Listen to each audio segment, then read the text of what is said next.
त्याचा अर्थ सांगायचं झाल्यास तर यामध्ये असं म्हटलंय की विजापुराहून निघाल्यानंतर तो म्हणजेच अफजल खान तुळजापूरला आला. त्यामध्ये आई भवानीची मूर्ती जात्यात भरडून पीठ केल्याचा यामध्ये इथं उल्लेख आहे. म्हणजेच तुळजापूरला उपद्रव देऊन पुढे तो पंढरीस आला, म्हणजेच पंढरपूरला. तिथे सुद्धा त्याने देवाला उपद्रव देऊन त्यानंतर तो पुढे वाईस आला आणि त्यानंतर कृष्णाजी भास्कर या आपल्या वकील असल्याने महाराजांकडे पाठवायचा विचार केला आणि त्यामध्ये त्याने महाराजांना बरेच असे आश्वासनं दिलेली की त्यामध्ये तुम्हाला तर कोकणचं राज्य देतो, त्यानंतर परत तुमचे वडील शहाजी महाराज आणि माझा जुना स्नेह राहिला आहे, त्यामुळे तुम्ही मला काही परके नाही किंवा इतर नाही असे आश्वासन देऊन खान स्वतः महाराजांना वाईला भेटायला बोलावत होता. अफजल खान येतोय ही खबर महाराजांना अगोदरच समजली होती.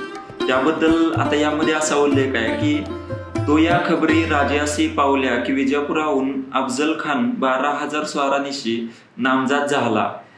हे कळून राजाने आपली कुल फौज लष्कर मुस्तैद करावे आणि जावळीस युद्ध करावे, आपण प्रतापगडास जावे हा विचार केला. तेव्हा सर्वांनी निवारिले की झुंज देऊ नये, सल्ला करावा.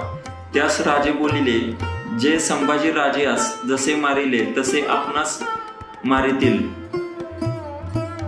मारिता मारिता जे होईल ते करू, सल्ला करणे नाही हा विचार केला.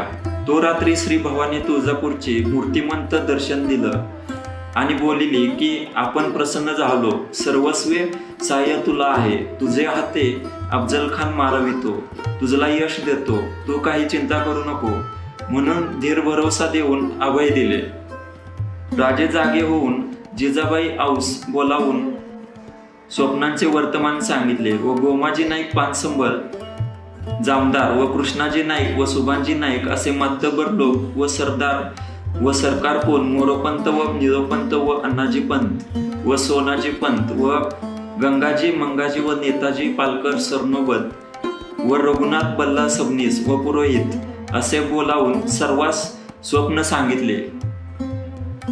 आता याचा अर्थ सांगायचा झाला तर यामध्ये असं म्हटलंय की ज्या वेळेला महाराजांना खबर मिळाली की अफजल खान 12,000 स्वारांनिशी चालून येतोय, तर त्यावेळेस महाराजांनी जावळीला जायचा निर्णय घेतला, म्हणजेच प्रतापगडावरती जायचा निर्णय घेतला आणि तिथे युद्ध करायचा महाराजांचा विचार होता. मग त्यानंतर महाराजांना सर्वांनी सल्ला दिला की झुंज करू नका,